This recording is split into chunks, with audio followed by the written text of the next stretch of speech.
నమస్తే, welcome to YR TV. నేను మీ జర్నలిస్ట్ ఉదయ్ కిరణ్.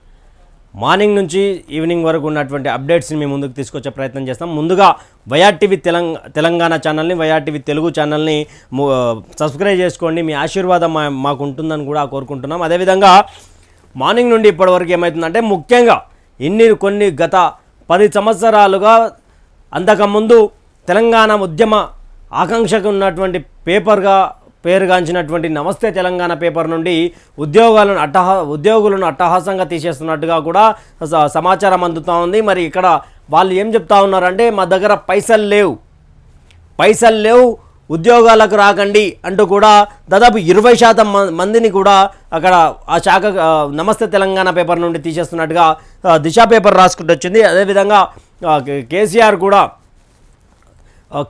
కూడా తన ఎంపీలకు రావాలి అంటూ కూడా అలర్ట్ మెసేజ్ చేశాడు. పార్లమెంట్ ఎన్నికలను దృష్టిలో పెట్టుకొని తనతో చర్చించాలి, తనను కలవాలంటూ కూడా కేసీఆర్ పాస్ చేసినటువంటి మెసేజ్తో అక్కడ ఉన్నటువంటి ఢిల్లీలో ఉన్నటువంటి ఎంపీలు కూడా తెలంగాణ రాబోతా ఉన్నారు. తెలంగాణ వచ్చిన తర్వాత ఒక్కొక్కరితో కూడా ఆయన మాట్లాడే అవకాశం ఉందంటూ కూడా మనకు వస్తున్నటువంటి సమాచారం. అదేవిధంగా రఘునందన్ రావు తన ఓటమి తర్వాత మరోసారి ప్రెస్ ముందుకు వచ్చినటువంటి విషయం. అదేవిధంగా ఆయన కాళేశ్వరం పూర్తిగా అవినీతిపరమైంది, అందుకే దాని మీద విచారణ తొందరగా చేపట్టాలంటూ కూడా ఆయన ప్రెస్ మీట్ పెట్టినటువంటి విషయం కనిపిస్తూ ఉంది. సో ఇక్కడ కేటీఆర్ వర్సెస్ సిద్ధరామయ్య కూడా నడుస్తూ ఉంది ఉదయం నుంచి ఇప్పటి వరకు.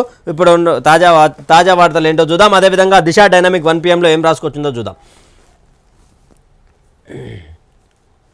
మనం మాట్లాడుకున్నట్టుగా నమస్తే తెలంగాణలో ఉద్యోగాలు 20% మంది ఎంప్లాయీస్కు ఉద్వాసన మీ సేవలు చాలు అంటూ వివరణలు. కాస్ట్ కటింగ్ పేరుతో ఉద్యమ జర్నలిస్టుల పైన వేటు. కొత్తగా వచ్చిన బీట్ బ్యాచ్ సేఫ్. విడివిడిగా పిలిచి చెప్తున్న మేనేజ్మెంట్, ముందస్తు నోటీసులు లేకుండానే చర్యలు. ఆందోళనలో జిల్లా డెస్క్ జర్నలిస్టులు, సోషల్ మీడియాలో ఇష్యూ వైరల్. రాష్ట్రం సిద్ధిస్తే తాము అందులో భాగస్వాములం అయ్యామని సంబరపడ్డారు. కేసీఆర్ గెలిస్తే తామే గెలిచినంత సంతోషించారు. అయితే అధికారం చేజారిన నెలలోపటే యాజమాన్యం తీసుకున్న ఊహించని నిర్ణయంతో దిక్కుతోచని స్థితిలో పడిపోయారు. అవును, తెలంగాణ ఉద్యమంలో నమస్తే తెలంగాణ వేదికగా తమ వంతు పాత్ర పోషించిన పాత్రికేయుల పరిస్థితి నేడు అగమ్య గోచరంగా మారింది. ఒక్కొక్కరి ఉద్యోగం ఊడేందుకు రంగం సిద్ధమైంది. అంటే తెలంగాణ రాష్ట్రం కోసం, అదేవిధంగా తెలంగాణ రాష్ట్రం వచ్చిన తర్వాత మేము గవర్నమెంట్లో ఉన్నాం, ఉద్యమ నాయకుడు కేసీఆర్ గారి అడుగుజాడల్లో నడుస్తూ ఉన్నాం. అందుకే మేము ఒక నమస్తే తెలంగాణ అంటే తెలంగాణ ఉద్యమ ఆకాంక్షను కాపాడినటువంటి పేపర్గా నమస్తే తెలంగాణ చూస్తే గత 9.5 సంవత్సరాల్లో కేసీఆర్కి భజన చేసిన పేపర్గా ఉంది. అంటే దాంట్లో ఎక్కువ శాతంగా ఎవరైనా ఉండని అధిష్టానం అంటే పేపర్కి కానీ ఛానళ్ళకి కానీ మేనేజ్మెంట్ అని చెప్తే కింద ఉన్నటువంటి ఎంప్లాయీస్ అందరూ అదే చేయాల్సినటువంటి. అందుకే కేసీఆర్ భజన బ్యాచ్గా కూడా నమస్తే తెలంగాణ, దొరగారి పత్రికగా కూడా నమస్తే తెలంగాణ 9.5 సంవత్సరాల్లో పేరుగాంచిందన్నమాట. అయితే ఇక్కడ మీ సేవలు చాలు అంటూ వివరణలు. కాస్ట్ కటింగ్ పేరుతో ఉద్యమ జర్నలిస్టుల పైన ఉద్యమ జర్నలిస్టులనే అక్కడ తీసేస్తున్నటువంటి పరిస్థితి. దాదాపు నమస్తే తెలంగాణ, టీ న్యూస్, తెలంగాణ టుడేకి సంబంధించినటువంటి పేపర్లలో ఏదైతే కేసీఆర్కి సంబంధించినటువంటి పేపర్లు ఉన్నాయో దాంట్లో ఎక్కువ శాతంగా ఉద్యమానికి సంబంధించినటువంటి జర్నలిస్టులే ఉన్నారు. ఆ జర్నలిస్టుల పైన కూడా వేటు పడబోతుంది. బీటీ బ్యాచ్కు మాత్రం అక్కడ సేఫ్గా ఉన్నారు అని కూడా తెలుస్తూ ఉంది. ఆందోళనలో మాత్రం జిల్లా డెస్క్ రిపోర్టర్లు ఉన్నారు. మరి దీని గురించి చూడాలి. అది ఒకటి ఒక్కొక్కరిని పిలిచి కూడా మీ సేవలు చాలు, పైసలు లేవు, రేపటి నుండి ఉద్యోగాలకు రాకండి అని కూడా నమస్తే తెలంగాణకు సంబంధించినటువంటి మేనేజ్మెంట్ చెప్తా ఉంది. గత 9.5 సంవత్సరాలుగా అధికారంలో ఉన్నటువంటి పత్రిక అది. పత్రికలో ఉన్నప్పుడు ఎవరిని మోసింది అంటే కేసీఆర్ది, కాబట్టి కేసీఆర్ది మోసింది. కేసీఆర్ ఏం చెప్పినా అది నిజమా అబద్ధమా అవన్నీ కూడా అబద్ధాల పర్వం కూడా నమస్తే తెలంగాణ రాసుకుంటూ వచ్చిందయ్యా. నమస్తే తెలంగాణ రాస్తే దాన్ని ఒకప్పుడు ఉద్యమ కాలంలో దానికి సంబంధించి తెలంగాణ ఆత్మగౌరవ పత్రికగా కూడా తెలంగాణ రాష్ట్ర ప్రజలు చూసినటువంటి పరిస్థితి. అదేవిధంగా తెలంగాణ రాష్ట్ర ప్రజలు చూసినటువంటి పరిస్థితిలో ఇక్కడ నమస్తే తెలంగాణలో ఎవరున్నారంటే ఉద్యమ జర్నలిస్టులు ఉన్నారు. ఉద్యమం చేసి కేసీఆర్ గెలిచిన తర్వాత కూడా కేసీఆర్ గెలిస్తే కూడా ఉద్యమం తెలంగాణ స్వరాష్ట్రం సాధిస్తే కూడా మేము భాగస్వాములమైన తెలంగాణ రాష్ట్రం కోసం మా వంతు జర్నలిజం చేసినాం, మా వంతు నికార్సైన జర్నలిజం చూపించినాం. ఆంధ్ర పెత్తందారుల రాజకీయ నాయకులకు లొంగకుండా ఆనాడు తెలంగాణ ఉద్యమం కోసం పనిచేసినటువంటి ఉద్యమకారులను, ఉద్యమ జర్నలిస్టులను ఈరోజు పైసలు లేవంటూ కూడా పక్కన పెడుతూ ఉంది. 9.5 సంవత్సరాలలో నువ్వు చేసినటువంటి అవినీతిలో వారికంటా కూడా కొంత భాగం ఉంది. ఎందుకంటే వారు చేసినటువంటి పత్రిక వల్లనే ఈరోజు కేసీఆర్ అనేటోడు 9.5 సంవత్సరాలు గద్దెన మీద ఉన్నాడు. తెలంగాణ ఉద్యమం సమయంలో కూడా వాళ్ళు ఎంత త్యాగాలు చేస్తారు. దీనిలో కాస్ట్ కట్టింగ్ పేరుతో ఉద్యమ జర్నలిస్టుల పైన వేటు ఎందుకు ఉద్యమ జర్నలిస్టులనే దిశ డైనమిక్ రాసుకుంటూ వచ్చిందంటే తెలంగాణ జర్నలిస్టులే, ఉద్యమ జర్నలిస్టులే ఎక్కువ శాతంగా దాన్ని నమ్ముకొని ఉన్నారు. ఎందుకంటే ఇప్పుడు ఏమవుతుంది, వాళ్ళకు ఎలా వేటుపడబోతుందంటే నమస్తే తెలంగాణ కావచ్చు, టీ న్యూస్ కావచ్చు, తెలంగాణ టుడే కావచ్చు. ఇక్కడ ఈ 3 సంస్థలలో కేసీఆర్ది అయితే అక్కడ చూసుకునేది జోగునపల్లి సంతోష్రావు చేతిలో నడుస్తుంది. కవిత కేటీఆర్ అంటే ఇది మొత్తానికి 3 సంస్థలు కూడా కల్వకుంట్ల కుటుంబానిది. అయితే ఏ మీడియా జర్నలిస్టుల పైన కానీ, ఏ మీడియా సంస్థలు కానీ ఒక నెల ముందు కానీ 2 నెలల ముందు కానీ వాళ్ళకి ఇంటిమేషన్ ఇవ్వాల్సినటువంటి అవసరం ఉంటుంది. అదేవిధంగా ఆ ఉద్యోగి కూడా నేను వెళ్ళిపోతాను అంటే నెల రోజులు నోటిఫికేషన్ నోటీస్ పీరియడ్లో పనిచేయాల్సి ఉంటుంది. మరి ఎక్కడ పోయినాయి ఇలాంటి దాంట్లకు 3 సంస్థలు ఉన్నాయి కేసీఆర్కి. ఈ 3 సంస్థలకు కేసీఆర్ దాని అంగబలంతో ఈరోజు ఉద్యోగులను తీసేస్తూ ఉన్నారా? ఉద్యోగులను తీసేస్తే వాళ్ళ బాధ ఇంకొకటి ఏంటంటే నమస్తే తెలంగాణ టుడే, టీ న్యూస్ నుంచి వచ్చినామంటే ఇప్పుడున్నటువంటి గవర్నమెంట్కి తెలిసి కూడా అక్కడ ఇన్ని రోజులు కేసీఆర్కి భజన చేసినటువంటి మా తెలంగాణ ఉద్యమ జర్నలిస్టులకు అందరు చిన్నచూపు చూస్తారు. చిన్నచూపు అంటే ఇక్కడ వాళ్ళ మీద కాదు, కేసీఆర్ పత్రిక నుంచి వచ్చారు కాబట్టి నమస్తే తెలంగాణకి సంబంధించినటువంటి ఉద్యోగులు ఎవరైతే ఉన్నారో వాళ్ళని తీసుకునే ప్రయత్నం కూడా జరగదు. ఎందుకంటే వాళ్ళు 9.5 సంవత్సరాలుగా కేసీఆర్కి సపోర్ట్ చేసి ఆ పేపర్లో ఒక మేనేజ్మెంట్కి సపోర్ట్ చేసి ఆయన రాసినటువంటి వార్తలు ఉంటాయి. కాబట్టి ఇప్పుడు ఎక్కువ శాతంగా తెలంగాణ రాష్ట్రంలో మూడోసారి ముఖ్యమంత్రిగా అంటే మూడవసారి జరిగినటువంటి ఎన్నికలలో 2014, 2018 కేసీఆర్ ముఖ్యమంత్రి అయితే వాళ్ళే సంబరపడ్డారు. ఈరోజు వాళ్ళ పొట్ట మీద, వాళ్ళ కడుపు మీద కొట్టినటువంటి పరిస్థితి. మరి దీనిపై కూడా చూడాలి ఏం రాసుకొచ్చిందంటే ఇంతకాలం అధికార పత్రికగా పాత్రికేయులు ఓపెన్గా చెప్పుకున్న నమస్తే తెలంగాణలో ఉద్యోగుల తొలగింపునకు రంగం సిద్ధమైంది. ఇంతకాలం మీరు చేసిన సేవలు చాలు, ఇక రావద్దు అంటూ స్టాఫ్ను పిలిచి యాజమాన్యం ముఖం మీదని చెప్పేస్తున్నది. దాదాపు 20% మంది ఉద్యోగులకు ఉద్వాసన పలకాలని నిర్ణయం తీసుకున్నది. ఎవరిని తొలగిస్తున్నది మరో ఉద్యోగి తెలపకుండా యాజమాన్యం పగడ్బందీగా వ్యవహరిస్తూ ఒక్కొక్కరిని విడిగా పిలిచి చెప్తుండడంతో ఎవరి ఉద్యోగం ఊడుతున్నదో మరొకరికి తెలియడం లేదు. కానీ బాధను పంచుకునే ఉద్దేశంతో ఒకరికొకరు చెప్పుకోవడంతో విషయం బహిర్గతమైంది. ఆవేదనలో ఉన్న కొద్ది మంది సోషల్ మీడియా వేదికగా మనసులోని భావాలను వ్యక్తం చేసుకున్నారు. ఇది 2 రోజుల వ్యవధిలో వైరల్గా మారిపోయింది. అయితే రాష్ట్రంలో అధికార మార్పిడి జరిగే కాంగ్రెస్ ప్రభుత్వం ఏర్పడడంతో నమస్తే తెలంగాణలో ఈ క్రైసిస్ మొదలైందని సమాచారం. కనీసం 200 మంది ప్రస్తుతం సంస్థకు ప్రతి నెల అవుతున్న ఖర్చులు 70% మాత్రమే ఆదాయం వస్తున్నందున నష్టాల్లో పడకుండా ఉండడానికి సాకుతో కాస్ట్ కటింగ్ పేరుతో ఉద్యోగులను తొలగించాలని నిర్ణయం యాజమాన్యం తీసుకున్నది. కనీసంగా 200 మంది ఉద్యోగులు ఊడుతాయనేది అంచనా. 3 ఏళ్ల నుంచి ఎక్కువ జీతానికే వేరే పేపర్ల నుంచి వచ్చి 2-3 ఇంక్రిమెంట్లు తీసుకున్న వారిని వదిలేసి ఉద్యమ కాలంలో వచ్చి దీర్ఘకాలికంగా పనిచేస్తున్న ఉద్యోగులను తొలగించే కుట్ర. అంటే ఇక్కడ మిత్రులారా, తెలంగాణ ప్రజలారా, క్లియర్గా అర్థం చేసుకోండి. ఆయన అధికారం పోయిన తర్వాత, కేసీఆర్కి అధికారం పోయిన తర్వాత ఈ పేపరు ఏడ నష్టాల్లోకి వస్తుంది. 70% వరకే ఆదాయం వస్తున్నందున మిగతా వాళ్ళని 200 మందిని తీసేయాలి. ఆ 200 మందిలో ఎవరు తీసేయాలి?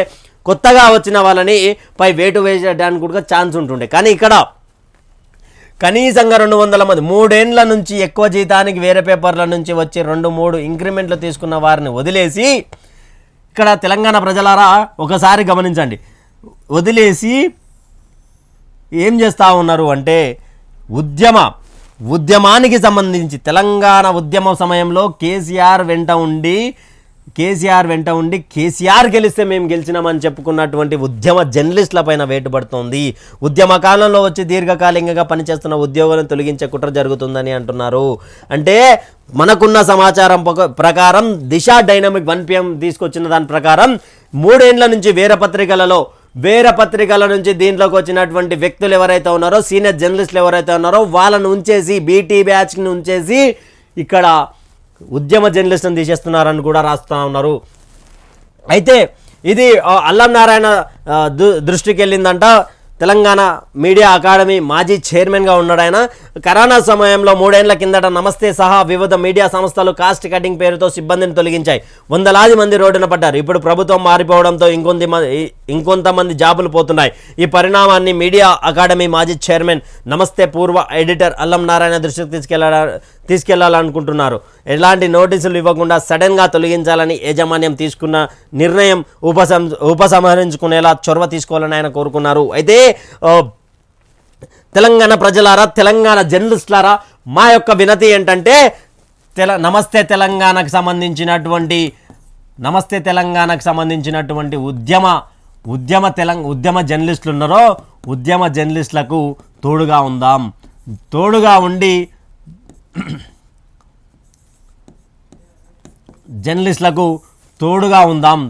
ఉండి నమస్తే తెలంగాణ మీద విరుచుకుపడదాం. ఎందుకు చెప్తా ఉన్నాను తెలంగాణ ప్రజలారా అంటే, ఈరోజు వాళ్ళకి జరగవచ్చు, రేపు మన మేనేజ్మెంట్లో మనకు జరగవచ్చు. కానీ తెలంగాణ రాష్ట్రంలో పూర్వ ఎడిటర్ నమస్తే తెలంగాణ పూర్వ ఎడిటర్, తెలంగాణ మీడియా అకాడమీ మాజీ చైర్మన్ అల్లం నారాయణ గారి దృష్టికి కూడా వెళ్ళిందంట. దానికి వెళ్ళడంతో ఎలాంటి నోటీసులు ఇవ్వకుండా బాజాప్తగా వాళ్ళని తీసివేస్తే 6 నెలల జీతం ఇవ్వాల్సి ఉంటుంది. 6 నెలల జీతం ఇవ్వాలి. ఎందుకు ఇయ్యరు? మీ ఆదాయం పడిపోతుందని చెప్పి ఇన్ని రోజులు వాళ్ళతో తెలంగాణ ఉద్యమకారుల జర్నలిస్టులతోటి మీరు పనులు చేయించుకొని ఈరోజు ఎందుకు వాళ్ళని మభ్యపెట్ట సడన్గా నోటీసులు లేకుండా ఎందుకు రోడ్ల మీదకి తీసుకొస్తా ఉన్నారు వాళ్ళని? వాళ్ళు మళ్ళీ ఇంకోసారి జాబ్ చూసుకోవాలంటే ఒక ఇంటిమేషన్ పీరియడ్ ఉంటుంటే వాళ్ళు ఇంకో తన చూసుకుంటుండే.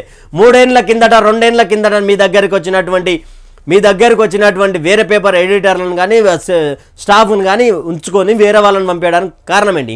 3 సార్లు 4 సార్లు ఇంక్రిమెంట్లు తీసుకున్నటువంటి వచ్చి 2-3 ఇంక్రిమెంట్లు తీసుకున్న వారిని వదిలేసి ఉద్యమ కాలంలో వచ్చిన దీర్ఘకాలికంగా పనిచేసి కేసీఆర్ అంటే మేమే అంటే గర్వంగా చెప్పుకున్నారు. అబ్బా నమస్తే తెలంగాణ పేపర్లో మేము పనిచేస్తాం, తెలంగాణ దినపత్రికల్లో మేము పనిచేస్తా ఉన్నాం, తెలంగాణ ఉద్యమం కోసం పనిచేసినటువంటి పేపర్లో పనిచేస్తూ ఉన్నామని గర్వంగా చెప్పుకున్నటువంటి వాళ్ళు ఈరోజు రోడ్డు మీద అంటే మీరు జాబులు తీసేస్తే రోడ్డు మీదకి వచ్చేస్తారు. ఎవరు కారణం? మీరు అధికారం లేకపోతే తెలంగాణ ఉద్యమకారులను రోడ్ల మీద తీసుకొస్తారని అర్థం చేస్తూ ఉన్నారా? ఇది తెలంగాణ ప్రజలారా, కేసీఆర్ అనే దురహంకారం ఇంకా తగ్గలేదు. ఉద్యమకారుల మీదనే కన్నుపడ్డట్టుగా తెలుస్తూ ఉంది. మరో వార్త దిశ డైనమిక్ తీసుకొచ్చింది ఏంటంటే, ఢిల్లీకి వెళ్ళిన సీఎం రేవంత్ రెడ్డి కాంగ్రెస్ అగ్రనేతలతో భేటీ, క్యాబినెట్ విస్తరణ, నామినేటెడ్ పదవులపై చర్చకు ఛాన్స్. సీఎం రేవంత్ రెడ్డి ఇవాళ బేగంపేట ఎయిర్పోర్ట్ నుంచి ప్రత్యేక విమానం ఢిల్లీకి వెళ్లారు. ఈ మేరకు ఆయన కాంగ్రెస్ అగ్రనేతలతో భేటీ అయ్యి క్యాబినెట్ విస్తరణ, నామినేటెడ్ పదవుల అంశంపై హైకమాండ్తో చర్చించుకున్నారు. లోక్సభ ఎన్నికల్లో కూడా సమీపిస్తుండటంతో పదవుల కేటాయింపుతో పార్టీలో జోష్ తీసుకురావాలని రేవంత్ భావిస్తున్నారు. ప్రస్తుతం క్యాబినెట్లో 6 బెర్తులు ఖాళీగా ఉన్నాయి. ముఖ్యంగా నిజామాబాద్, ఆదిలాబాద్, హైదరాబాద్, రంగారెడ్డి జిల్లాల క్యాబినెట్లో ప్రాతినిధ్యం దక్కలేదు. దీంతో మిగిలిన 6 క్యాబినెట్ బెర్తుల కోసం దాదాపు 12 మంది పైగా పోటీ పడుతున్నారు. ఈ క్రమంలో క్యాబినెట్ విస్తరణపై ఇప్పటికే సీఎం రేవంత్ రెడ్డి ఓ నిర్ణయానికి వచ్చినట్టుగా తెలుస్తూ ఉంది. ఇక్కడ ఏదైతే ఈ వార్త రాసుకొచ్చిందో దిశ డైనమిక్, ఆ దిశ డైనమిక్ సంబంధించినటువంటి ఏమంటున్నారంటే, కాంగ్రెస్కి సంబంధించినటువంటి క్యాబినెట్ విస్తరణ ఏదైతే జరుగుతుందో ఆ క్యాబినెట్ విస్తరణ కూడా 4 జిల్లాలకు ఇప్పటివరకు అయితే ప్రాధాన్యత ఇవ్వలేదు. ప్రాధాన్యత ఇవ్వకపోవడంతో ఇక మిగతా ఉమ్మడి 6 జిల్లాలకు సంబంధించి ఇక్కడ వార్తలు అక్కడ ఉన్నటువంటి మంత్రులుగా ఛాన్స్ ఇవ్వడంతో మిగతా వారికి ఎవరికి ఇవ్వాలి అంటే మిగతా 6 క్యాబినెట్ బెర్తుల కోసం 12 మంది పైగా పోటీ పడుతున్నారంట. అంటే క్యాజువల్గా తెలంగాణ ఉద్యమంలో పనిచేసినటువంటి తెలంగాణ కాంగ్రెస్ పార్టీని నమ్ముకున్నటువంటి నాయకులు చాలామంది ఉన్నారు. అద్దంకి దయాకర్ కావచ్చు, అదేవిధంగా చాలా ఇప్పుడు కొంతమంది మా జర్నలిస్ట్ తిన్మార్ మల్లన్న కూడా ఎమ్మెల్సీ స్థానంలో కల్పించి దాంట్లో మంత్రి పదవి రావాలనుకుంటారని కూడా కొంతమంది ఇస్తున్నటువంటి సమాచారం. ఎంతమందికి మరి ఇక్కడ అవకాశం ఉంటుంది, అక్కడ నామినేటెడ్ పదవుల అంశంపై కూడా మాట్లాడే అవకాశం ఉందంటూ కూడా రాసుకుంటూ వచ్చింది దిశ డైనమిక్. అయ్యప్ప భక్తులపై లాఠీచార్జ్, శబరిమలలో మరోసారి తీవ్ర ఉద్రిక్తత, క్యూ లైన్లలో గంటల తరబడి పడిగాపులు. పుణ్యక్షేత్రమైన శబరిమలలో మరోసారి తీవ్ర ఉద్రిక్తత నెలకొన్నది. ఇప్పటికే భక్తుల రద్దీ పెరగడంతో మౌలిక సదుపాయాలు కరువయ్యాయి. క్యూ లైన్లలో గంటల తరబడి నిల్చోవస్తుందని, దర్శనానికి సుమారు 10 గంటలకు పైగా పడుతుందని. ఈ నేపథ్యంలోనే నిన్న రాత్రి నుంచి శబరిమల మార్గమధ్యలో అయ్యప్ప స్వాములను పోలీసులు నిలిపివేశారు. తాళ్లను కట్టి భక్తులను గంటల తరబడి క్యూలోనే నిల్చోబెట్టారు. చిన్న పిల్లలు ఉన్నారని ఎంతసేపు ఇలా ఉండాలంటూ భక్తుల అసహనంతో పోలీసులు నిలదీయంతో ఆందోళన చెలరేగింది. పోలీసుల పరిస్థితిని అదుపులోకి తెచ్చేందుకు అయ్యప్ప భక్తులపై లాఠీ చార్జ్ చేశారు. ట్రావెన్కోర్ దేవస్థాన బోర్డు కనీసం మంచినీళ్ళు కూడా అందించడం లేదని అయ్యప్ప స్వామి భక్తులు ఆవేదన చేస్తున్నారు. కొన్ని రోజులే ఈ అయ్యప్ప స్వామికి సంబంధించి 42 రోజులు దీక్ష చేసినటువంటి స్వాములపై అక్కడ కేరళకి సంబంధించినటువంటి పోలీసులు అయితే లాఠీ చార్జ్ చేయడం, అక్కడ ఎంత అయ్యప్ప స్వామి మాలలో మాల ధారణ చేసుకున్నటువంటి వారిని చీప్గా తీసేసి పక్కకు దొబ్బేసే ప్రయత్నం అక్కడ జరుగుతుంది. ఎందుకంటే ఒకసారి నేను అయ్యప్ప స్వామి మాల భక్తునిగా శబరిమల వెళ్ళినప్పుడు మాకుడుగా ఎదురైనాయి. కాకపోతే ఇదొక సిపిఐ పార్టీకి సంబంధించినటువంటి పార్టీకి communist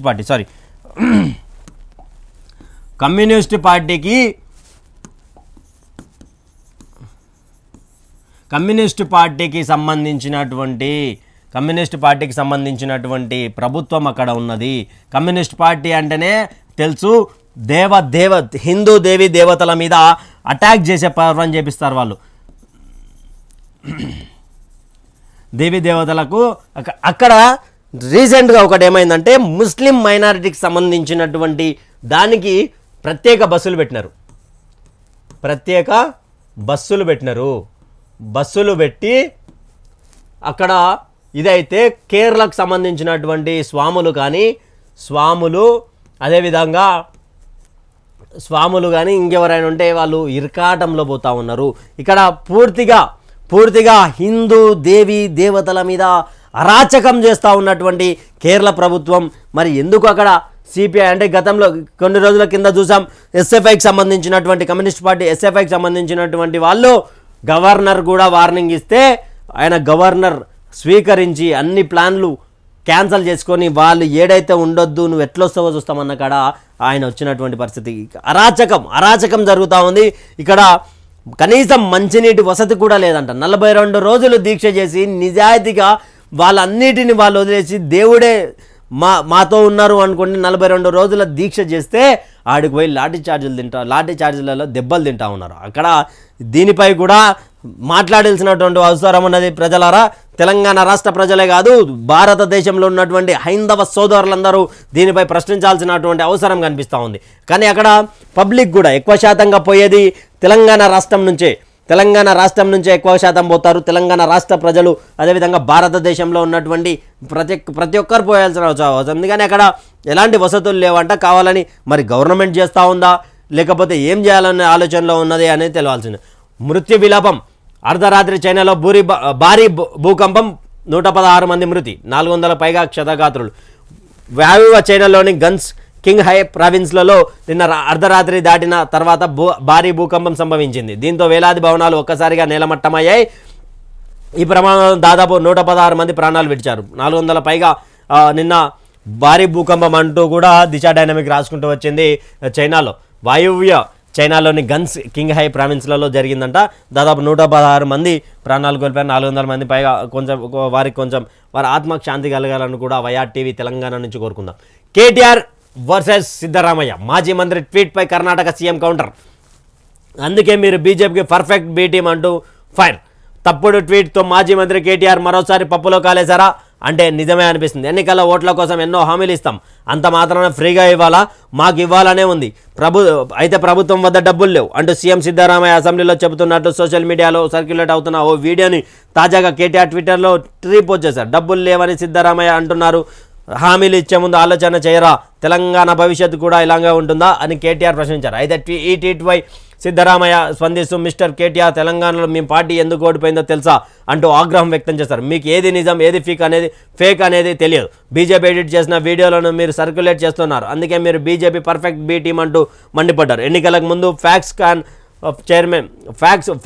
చైర్మన్కు Karnataka deputy CM DK Shivakumar లేఖ రాశారంటూ ఒక ఫేక్ లెటర్ను కేటీఆర్ ట్విట్టర్లో పోస్ట్ చేసిన తీవ్ర ఈయన కన్నతల్లికి బంగారు గాజులు చెప్పాడంట, కానీ సౌతి తల్లి గురించి ఆలోచన చేస్తాడు ఎవరు, మన కేటీఆర్ సార్. అయితే ఈయన ఏమంటుండంటే ఏదో ఒక ప్రభుత్వంపై సోషల్ మీడియాలో కర్ణాటకలో జరుగుతున్నటువంటి ఫేక్ సర్క్యులేషన్ని ఈయన తీసుకొని అంటే పైసలు లేనప్పుడు ఎందుకు గ్యారెంటీలు పెట్టాలి, పైసలు లేనప్పుడు ఉచితాలు ఎందుకు పెట్టాలి అని క్వశ్చన్ చేస్తున్నటువంటి మన తారక రాముడు మన కేటీఆర్ సారు ఏం చెప్తున్నాడంటే ఆయన ట్విట్టర్ టిల్లు కదా, అయితే ఏం చెప్తున్నాడంటే ఈడ సిద్ధరామయ్య అసెంబ్లీ చెప్తున్నట్టు సోషల్ మీడియా కదా, కేటీఆర్ డబ్బులు లేవని సిద్ధరామయ్య అంటున్నారు, హామీలు ఇచ్చే ముందు ఆలోచన చేయరాని. మరి తెలంగాణ రాష్ట్రంలో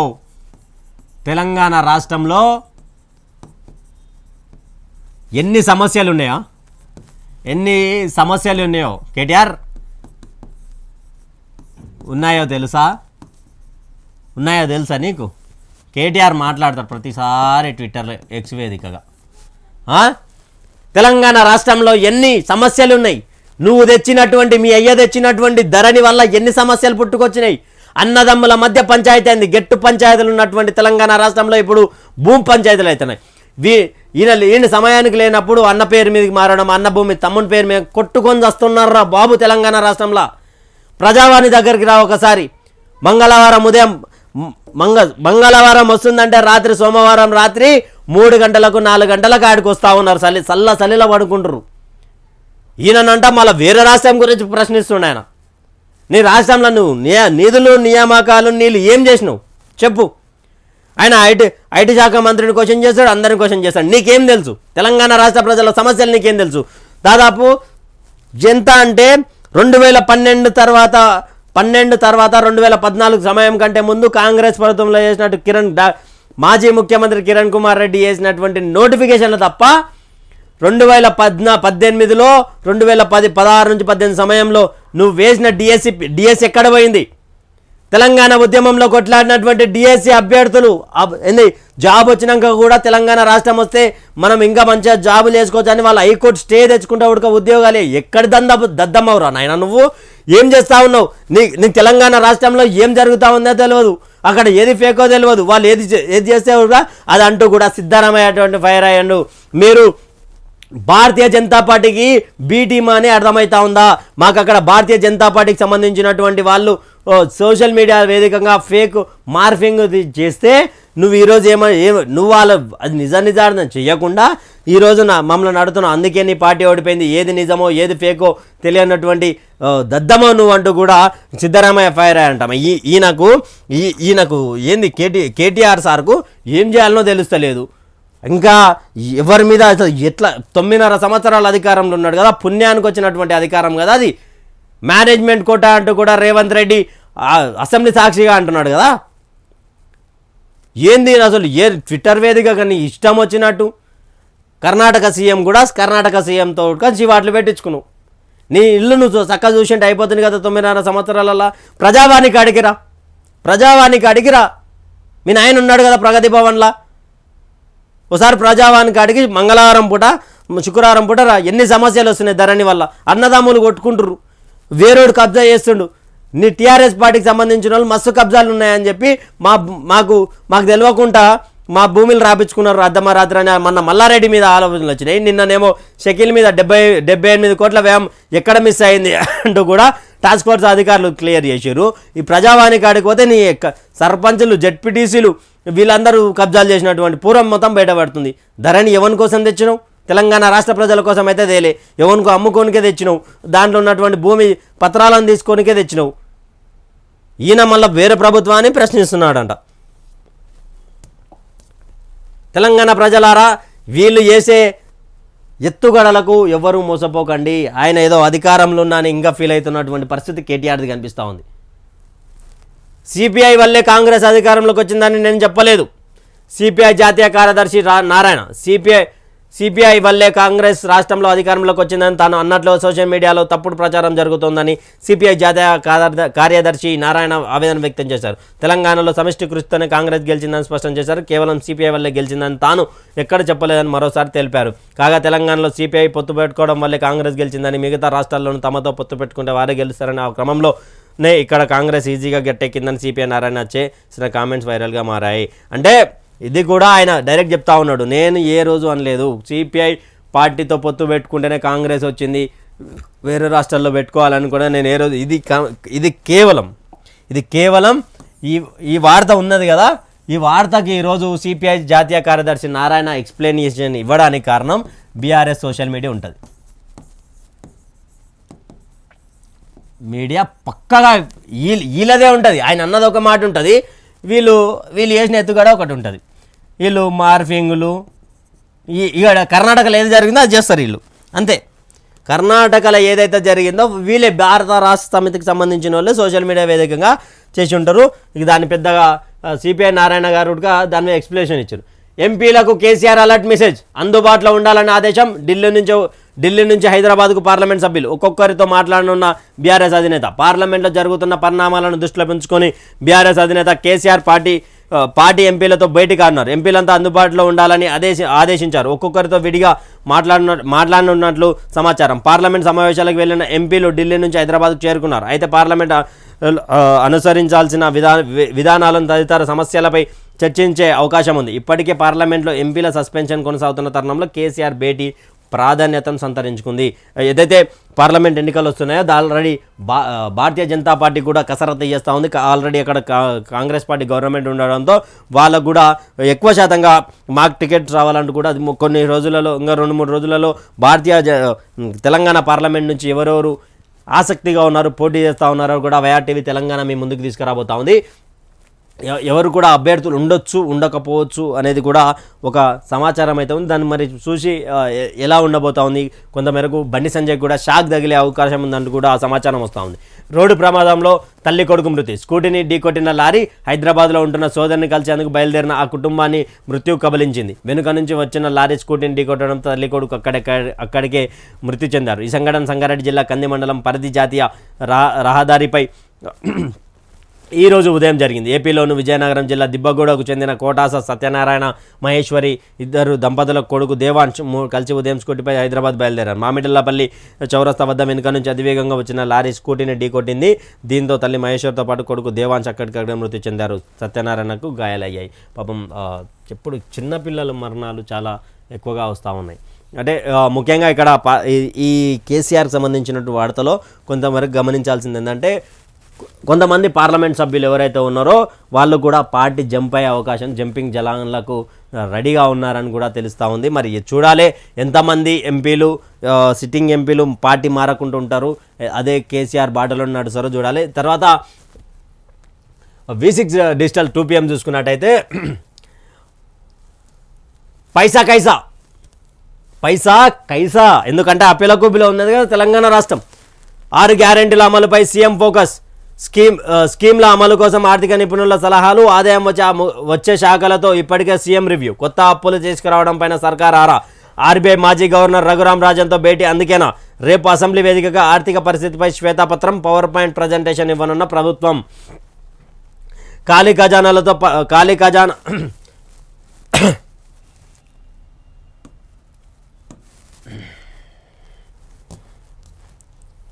ఒక్క నిమిషం మిత్రులారా. రైట్. ఖాళీ ఖజానాతో పథకాలు అమలు సాధ్యమయ్యే పరిస్థితి కనిపించకపోవడంతో నిధుల సమీకరణపై దృష్టి పెట్టింది రేవంత్ రెడ్డి సర్కార్. ఎన్నికలకు ముందు ఇచ్చిన 6 గ్యారెంటీలు రెండింటిని ఇప్పటికే అమలు చేసిన ప్రభుత్వం సంక్రాంతి నాటికి మరో 2 హామీలు అమలుకి తేవాలని యోచిస్తుంది. మార్చి 16 నాటికి 6 గ్యారెంటీలు అమలు చేయాలని దృఢ సంకల్పంతో. అంటే ఇప్పుడు కాంగ్రెస్ పార్టీ వచ్చింది సరే, కానీ పైసలు ఎట్లా 6 గ్యారెంటీలను చేయాలి అంటే ఎట్లా చేస్తారు అనేది కూడా సాక్షాత్తు ముఖ్యమంత్రి సహా అందరి మంత్రులకు ఉన్నటువంటి పరిస్థితి. ఎందుకంటే గత ప్రభుత్వంలో కేసీఆర్ గారి భజన బ్యాచ్ కావచ్చు, కేసీఆర్ గారి ప్రభుత్వం కావచ్చు, ఆల్రెడీ అప్పుల కూబు చేసింది. మరి ఇప్పుడు ఎలా అనే దానిపై కూడా సీఎం రివ్యూ చేస్తానంటే, ఏదైతే ఆర్థికంగా మనకు ఏ శాఖ నుంచి అయితే ఆర్థికంగా వస్తుందో అక్కడ నుంచి సీఎం కూడా ఆల్రెడీ రివ్యూలు చేసినటువంటి పరిస్థితి కనిపిస్తూ ఉంది. మరి ఆర్బీఐ మాజీ గవర్నర్తో కూడా ఎలా ఆ భేటీ కూడా అందుకేనా అంటూ కూడా V6 డిజిటల్ రాసుకుంటూ వచ్చింది. అదేవిధంగా రేపు పవర్ ప్రజెంటేషన్ ఉండబోతుంది అసెంబ్లీలో. ఆర్థికం మీద ఉడక శ్వేతపత్రం విడుదల చేస్తున్నారట. దానిపై మరొకటి ఎలా అప్పు తీసుకురావడం ఎలా అంటూ కూడా రేవంత్ రెడ్డికి సంబంధించినటువంటి టీం పనిచేస్తూ ఉంది. స్ట్రాంగ్ కౌంటర్ ఇద్దాం, సిద్ధమవుతున్న గులాబీ పార్టీ. అప్పులంటే ఆస్తులు ఎన్నో చెబుదాం, మాకు PowerPoint ప్రజెంటేషన్కు ఛాన్స్ ఇవ్వండి. స్పీకర్కి ఎమ్మెల్యే హరీష్ రావు. అయినా ఈయన ఏమాడుతున్నాడంటే, తెలంగాణ నికార్సైన ఉద్యమకారుడు హరీష్ రావు గారు ఏమంటున్నారంటే, స్ట్రాంగ్ కౌంటర్ ఇస్తూ ఉన్నారు మన కాంగ్రెస్ పార్టీకి. ఏమని అంటే, మాకు అవకాశం ఇవ్వండి, అప్పుల గురించి చూపిస్తే మేము ఆదాయం గురించి చూపిస్తాం, అభివృద్ధి గురించి చూపిస్తామని ఈయన అంటున్నాడు. స్పీకర్కి ఒక లేఖ రాసిందంట, మాకు కూడా ఛాన్స్ ఇవ్వండి అని. తెలంగాణ రాష్ట్రంలో ప్రజలారా, వీళ్ళ అధికారంలో ఉన్నప్పుడు, బీఆర్ఎస్ అధికారంలో ఉన్నప్పుడు ఏం జరిగింది? ప్రతిపక్షం లేదు, కాంగ్రెస్ వాళ్ళని కొనేసిర్రు. అదేవిధంగా బీజేపీ వాళ్ళను వాకౌట్ చేయించారు, బయటికి పంపించడం అసెంబ్లీ నుండి. ఎంతసేపు ఉన్న వీళ్ళ ఎమ్మెల్యేలు వీళ్ళే డబ్బా కొట్టుకుంటారు. అప్పుడు గత ప్రభుత్వంలో ప్రతిపక్షమే లేకుండా చేసిర్రు. ప్రతిపక్ష నాయకులు మాట్లాడుతుంటే మైకులు కట్ చేసిర్రు. ప్రతిపక్ష నాయకులు ఏమన్నా క్వశ్చన్ చేద్దామంటే అసెంబ్లీ నుంచి బయటికి పంపించేసారు. అలాంటి దుర్మార్గమైన పాలనలో తెలంగాణ ప్రతిపక్ష నాయకులు ఉన్నారు అసెంబ్లీ సాక్షిగా. వాళ్ళకు సంబంధించినటువంటి ఇష్యూ కూడా చెప్పుకోలేకపోయారు. మా బలం చూసిర్రా ఎంతమంది ఉర్రో అధ్యక్ష, వాళ్ళకు సంబంధించినటువంటి వాళ్ళు ఇమీడియట్గా వాళ్ళు లొల్లి చేస్తుర్రు, వాళ్ళని పంపించేసేయాలని చెప్పినటువంటి నోర్లు ఇవి. తెలంగాణ ప్రజలను హింసించినటువంటి మనుషులు వీళ్ళు. ఈరోజు వాళ్ళు హరీష్ రావు స్పీకర్ని లేఖ పెట్టుకున్నాడంట, మాకు పవర్ ప్రజెంట్ ఇవ్వండి. మీరు ఎప్పుడు ప్రతిపక్షంలో ఉన్నప్పుడు ఏమన్నా ఉందాతనం మెయింటైన్ చేసిరా హరీష్ రావు గారు? లేదు. తెలంగాణ ప్రజావాణి దగ్గరికి పోతే కన్నమ్మ కష్టాలు చెప్పుకుంటున్నారు స్వామి.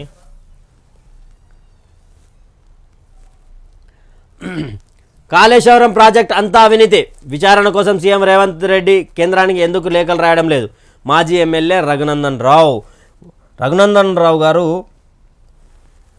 ఓడిపోయిన తర్వాత కొంచెం యాక్టివ్ అయినాడు. మళ్ళీ ఆల్రెడీ కాంగ్రెస్ పార్టీకి మీద విమర్శలకు దిగిండు. కాళేశ్వరం ప్రాజెక్టు కోసం విచారణ చేపడతా ఉన్నాం, రివ్యూలు చేస్తూ ఉన్నామని అడుగుతూ ఉన్నారు, చెప్తా ఉన్నారు, ప్రజలను మభ్యపెడతా ఉన్నారు. ఇంకెప్పుడు విచారణ కోసం సీఎం రేవంత్ రెడ్డి కేంద్రానికి ఎందుకు లేఖలు రాసలేడు? విచారణ చెయ్యాలే దీని మీద, కాళేశ్వరం ప్రాజెక్టుకు సంబంధించి అని కూడా ఎందుకు అడుగుతలేడు అంటూ కూడా వకీల్ సాబ్ రఘునందన్ రావు క్లియర్గా అడుగుతాం. మాజీ ఎమ్మెల్యే నిజానికి కూడా మరి విచారణ చేపడతా ఉన్నాం, మేడిగడ్డ మీద కావచ్చు, కాళేశ్వరం మీద కావచ్చు అవినీతి జరిగింది అని కూడా అసెంబ్లీ సాక్షిగా, అదేవిధంగా ఎమ్మెల్సీకి సంబంధించిన సభలో కూడా రేవంత్ రెడ్డి గారు చెప్పుకుంటూ వచ్చారు కదా. మరి ఎందుకు కేంద్రానికి లేఖలు రాసలేరు అంటూ కూడా మన రఘునందన్ రావు గారు మాట్లాడుతున్నటువంటి విషయం. సో ఇక్కడ మరి చూడాలి దానికి సంబంధించినటువంటిది. అదేవిధంగా విచారణ వాయిదా, కాళేశ్వరంపై 2 వారాల్లోగా వివరాలు ఇవ్వండి, సర్కారును ఆదేశించిన హైకోర్టు. ఇది విచారణ వాయిదా అయింది. కాళేశ్వరం పైన 2 వారాల్లోగా వివరాలు ఇవ్వండి సర్కార్ను ఆదేశించాలని కాంగ్రెస్ ప్రభుత్వానికి హైకోర్టు నోటీసు కూడా ఇచ్చిందంట. ఏమనంటే 2 వారాల్లోగా 2 వీక్స్లోగా కాళేశ్వరం పైన జరిగినటువంటి అవినీతి అంటున్నారు కదా, దాని గురించి వివరణ ఇవ్వండి అంటూ కూడా హైకోర్టు ఇచ్చిందంట. ఇక్కడ మళ్ళా కేటీఆర్ వచ్చాడు. ఫేక్ షేక్ పైసలు లేవంటూ కర్ణాటక సీఎం వీడియో వైరల్. ట్విట్టర్లో కౌంటర్ ఇచ్చిన మాజీ మంత్రి కేటీఆర్, తనది కాదంటున్న కన్నడ సీఎం సిద్ధరామయ్య. మార్ఫింగ్ వీడియోలు ఫోటోలతో పబ్లిక్ పరేషాన్. ఎన్నికల ఫేస్బుక్ ఇన్స్టాలోను రీల్స్. ఇది క్లియర్, ఇది నేను కాదు, మార్ఫింగ్ చేశారు సోషల్ మీడియా వేదికగా మార్ఫింగ్ చేసినటువంటి వీడియో అని ఆయన ముఖ్యమంత్రి కర్ణాటక ముఖ్యమంత్రి సిద్ధరామయ్య చెప్తా ఉంటే, ఇక్కడ మన కేటీఆర్ ఏమంటున్నాడు అంటే, మీతో ఎట్లా ఏం కాదు, ఎందుకు మా తెలంగాణ రాష్ట్ర ప్రజలు కాంగ్రెస్ నమ్మి ఓటేశారు, ఎక్కడ పోతారు, మా తెలంగాణ రాష్ట్రం అభివృద్ధి దిశగా ఉన్నదాన్ని మేమేం చేయాలి, మళ్ళీ మేము పండ పెడతారా, లేకపోతే పైసలు లేకుండా మీరు ఎట్లా వచ్చుతారు, ఎట్లా హామీలు ఎట్లా ఇస్తారు అని కూడా ఆయన చెప్తున్నాడు. మరి వీళ్ళు చేసినటువంటి తెలంగాణ రాష్ట్రంలో అయితే నిజంగా ప్రజలారా వీళ్ళు చేసినటువంటి అవినీతి వల్లనే ఈరోజు అప్పుల కూబిలో ఉంది. తెలంగాణ రాష్ట్ర కొత్త ప్రభుత్వం తలలు పట్టుకుంటుంది. క్యాబినెట్లో ఉన్నటువంటి మంత్రులు, ఇక్కడ సంబంధించినటువంటి ముఖ్యమంత్రి అందరు తలలు పట్టుకుంటారు. ఏ రివ్యూ, ఏ ఫైలు, ఏం శాఖ మొదలుపెట్టినా, ఎక్కడి నుంచి మొదలుపెట్టినా అంతా అవినీతే. కానీ తెలంగాణ రాష్ట్ర గవర్నమెంట్కి సంబంధించినటువంటి ఒక విషయం, ప్రజావాణి సమస్యలు చెప్పుకోవడానికి బాధితుల తరపున వైఆర్టీవీ తెలంగాణ నుండి కూడా 10 గంటల నుండి 1 గంటల వరకు సమయం అని చెప్పినటువంటి ప్రజావాణి 12 గంటలకే ముగుస్తుంది.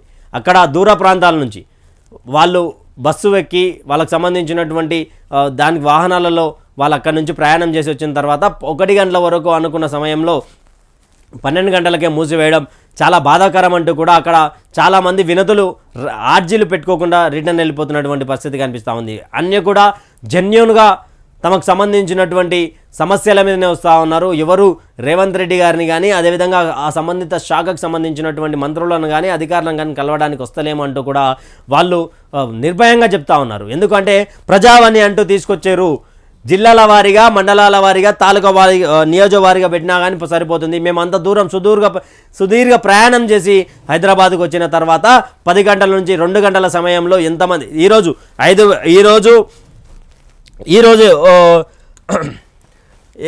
ఎంతమంది వచ్చారంటే దాదాపు